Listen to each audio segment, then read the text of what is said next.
व्यास जी कहते हैं, सूची का यह वचन सुनकर वे सभी महर्षि बोले, आप हमें वेदांत सार पर्व रूप अद्भुत शिव पुराण की कथा सुनाइए। सूत जी ने कहा, आप सभी महर्षिगण रोग शोक से रहित कल्याण में भगवान शिव का स्मरण करके पुराण प्रवचन की जो वेदांत तत्व से प्रवाह है कथा सुनिए। शिव पुराण में भक्ति ज्ञान इन तीनों का प्रीति पूर्वक गान किया गया है। इस वर्तमान कल्प में जब सृष्टि कर्म आरंभ हुआ था, उन दिनों 6 कुलों के महर्षि परस्पर वाद विवाद करते हुए कहने लगे, अमुक वस्तु सबसे उत्कृष्ट है और अमुक नहीं। उनके इस विवाद ने अत्यंत महान रूप धारण कर लिया। तब वे सब के सब अपनी शंका के समाधान के लिए सृष्टिकर्ता अविनाशी ब्रह्मा जी के पास आए और हाथ जोड़कर विनय भरी वाणी में कहने लगे, प्रभु, आप संपूर्ण जगत को धारण पोषण करने वाले तथा समस्त कारणों के भी कारण हैं। हम यह जानना चाहते हैं कि संपूर्ण तत्वों से परे पुराण पुरुष कौन है। ब्रह्मा जी ने कहा, जहाँ से मन सहित वाणी उन्हें ना पाकर लौट आती है तथा जिनमें ब्रह्मा, विष्णु, रुद्र और इंद्र आदि से युक्त यह संपूर्ण जगत समस्त भूतों एवं इंद्रियों के साथ पहले प्रकट हुआ था, वे ही देव महादेव सर्वज्ञ एवं संपूर्ण जगत के स्वामी हैं। ये ही सबसे उत्कृष्ट हैं। भक्ति से ही इनका साक्षात्कार होता है, दूसरे किसी उपाय से इनके दर्शन नहीं होते हैं। रुद्र, हरि, हर तथा अन्य देवेश्वर तथा उत्तम भक्ति भाव से उनका दर्शन करना चाहते हैं। भगवान शिव में भक्ति होने से मनुष्य संसार बंधन से मुक्त हो जाता है। देवताओं की कृपा प्रसाद से उन्हें भक्ति होती है और भक्ति से देवता का कृपा प्रसाद प्राप्त होता है।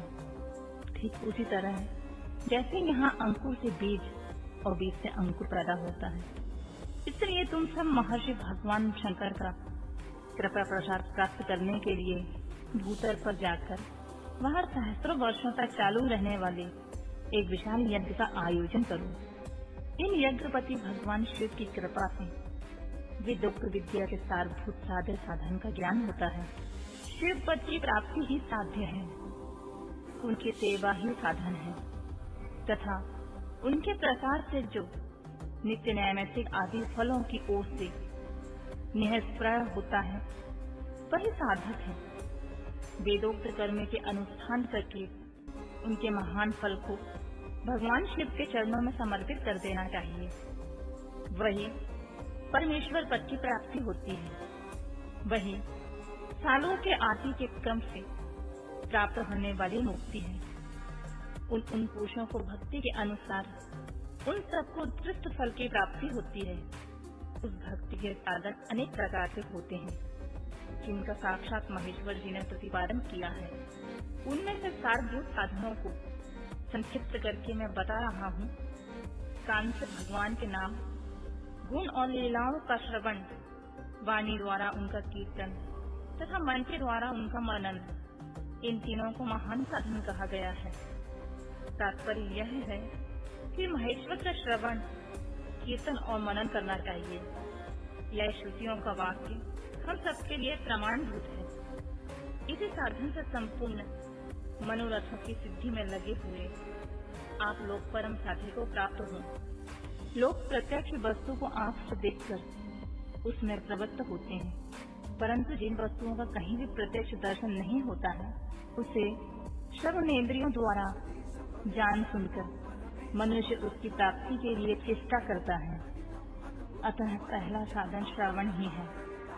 उसके द्वारा गुरु के मुख से तत्व को सुनकर श्रेष्ठ बुद्धि वाला विद्वान पुरुष अन्य साधन कीर्तन एवं मनन की सिद्धि करे।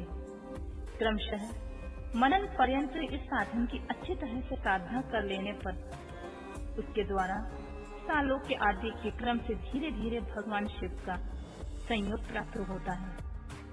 पहले सारे अंगों के रूप नष्ट हो जाते हैं, फिर सब प्रकार का लौकिक आनंद भी विलीन हो जाता है। भगवान शंकर की पूजा, उनके नामों के जप तथा उनके गुण, रूप, विलास और नामों का युक्ति पारायण, जिसके द्वारा जो निरंतर परिशोधन या चिंतन होता है, उसको ही मनन कहते हैं। वह महेश्वर की कृपा दृष्टि से उपलब्ध होता है। उसे समस्त श्रेष्ठ साधन में प्रधान या प्रमुख कहा गया है।